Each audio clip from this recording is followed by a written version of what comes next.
Jaded and Elated. I'm Jenna here with Greg and Glenn from Blue Rodeo. Thanks so much for chatting with us today. I thought I was jaded and he was elated. You could be that too. Does that work? It probably works. It does work, yes. Well, look at the coat. Yeah, it's a little jaded. I want to talk a little bit about going back to the 90s. You guys actually put out a fair number of records throughout that decade. Is there anything that you feel kind of stands out for you from that time period? That was a great time for Canadian music. You know, when I saw what we were going to be talking about, I just sort of thought, you know, and you think of the West, and there's like Spirit of the West and 5440 and Harold Nix, and then there were a lot of great prairie bands. The East Coast, there were all those great bands, you know, like Thrush Hermit and Eric's Trip and Sloan and us and the Hip. And so we were all traveling across Canada at the same time. And you'd run into each other as you were going around, and you'd hang out at each other's shows. Mm-hmm. And it was before, you know, like, I guess we have sort of made it in the Canadian sense now. But then we were still, you know, working at it and had ambition rather than we were elated then rather than jaded. That's a good way to be. Do you remember? Yeah, well, I think that was the interesting thing about that period in Canada was that was the sort of first era where all the indie bands started touring across Canada. In the 80s, very few bands did that. That was kind of a trail that was blazed by bands like Change of Heart that from Toronto that started doing that. In the 80s, and then you know they inspired bands like Sloan and all these other bands that who, well, mind you, who also got major label support, so that kind of helped them. But you know, a lot of that was the era when bands of all stripes were crisscrossing Canada, and it was a very lively scene. The music industry was also very healthy then because you know it was pre-internet and people were still buying units. Yeah. People were buying tapes and things like that. Yeah, tapes, cassettes. Cassettes were awesome. I still have my cassettes. So do I. And it was a significant time for us, too, because we went through a big transition in the 90s. You know, we kind of went from this, you know, hard-rocking roots band to a band with a kind of gentler sound when we did 5 days. And so we kind of expanded our palette, and Jim and Greg really grew as writers during that period.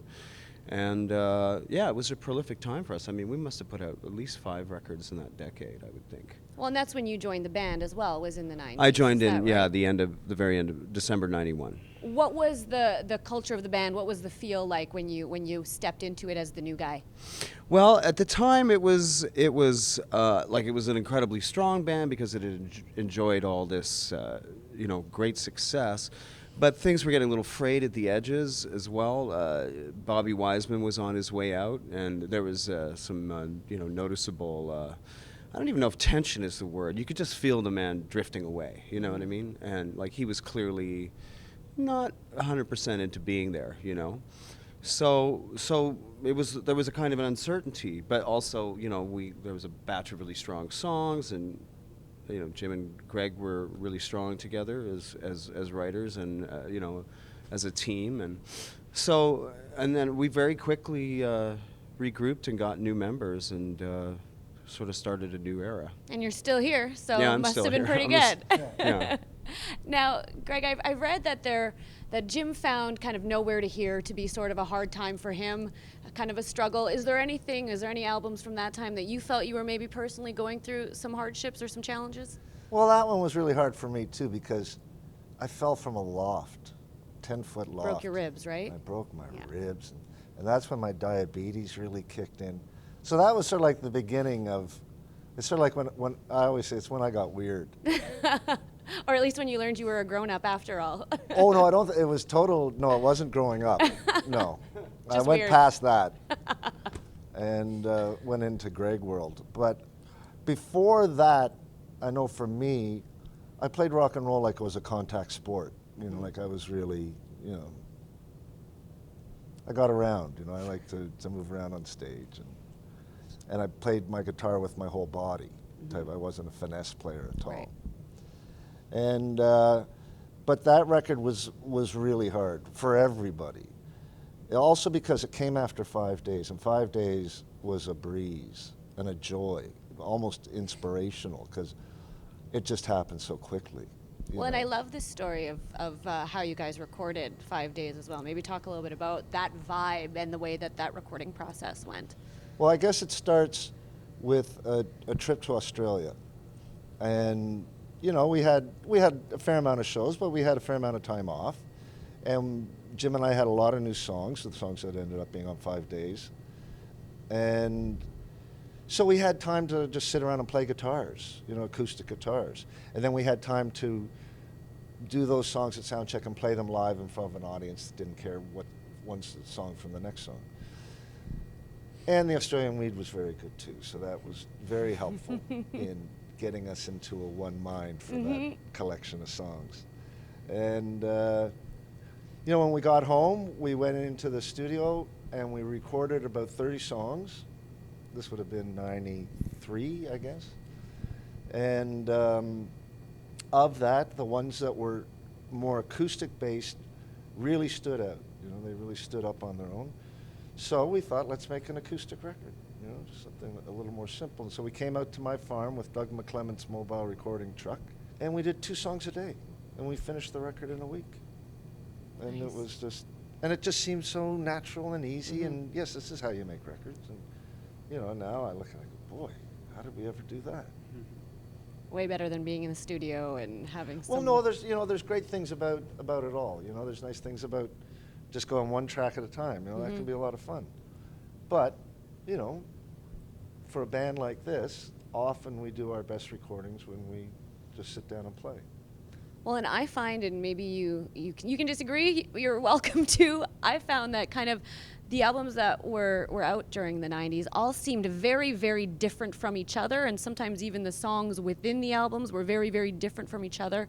Is that something that was intentional? We're going to go into this album kind of with this feel to it or this theme to it? Or was that just kind of coming along with figuring out what Blue Rodeo's sound was? I think it was maybe more accidental than intentional. You know, I mean, it was when Greg got weird, for one thing. Right.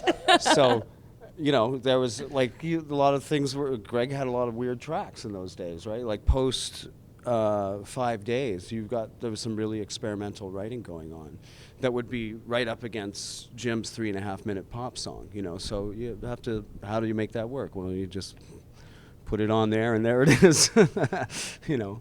And so I think that was, you know, there was kind of, as a band, everybody was going on all these sort of different personal journeys, and I think that sort of reflected in the music, you know, of the time. Do you feel like there was a specific time when you can say, target that album or that time period where you're like, this is kind of where we got together and really flowed as a band? I mean, 5 days is a good example of that. I think, you know, one of the reasons 5 days worked and was easy was because we found a sort of unifying sound, you know, all the acoustic numbers. We also had a wealth of material to choose from. We had there's like 30 songs.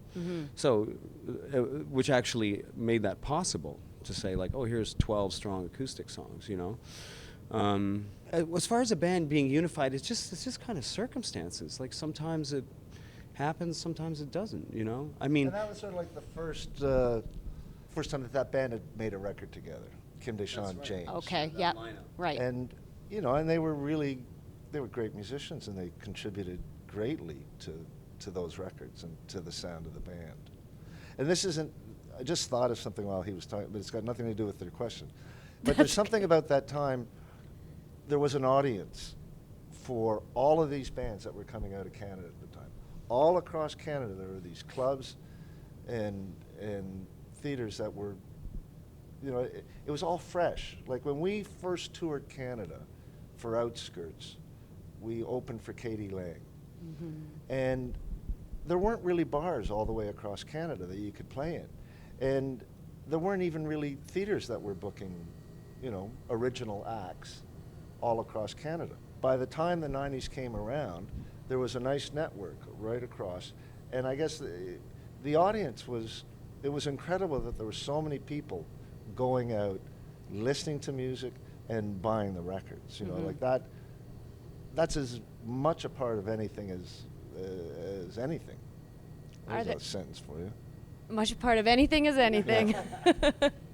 Is there any sort of clubs or bars that you guys played that you're like, I loved playing there. That was gritty and that was what we were all about. We loved it there. The old Commodore was pretty fantastic. That was awesome. You know, there was the bikers ran it, right? And Okay. Drew, I don't know if you know Drew, but Drew was just great. He looked like George Jones, and he's owner manager.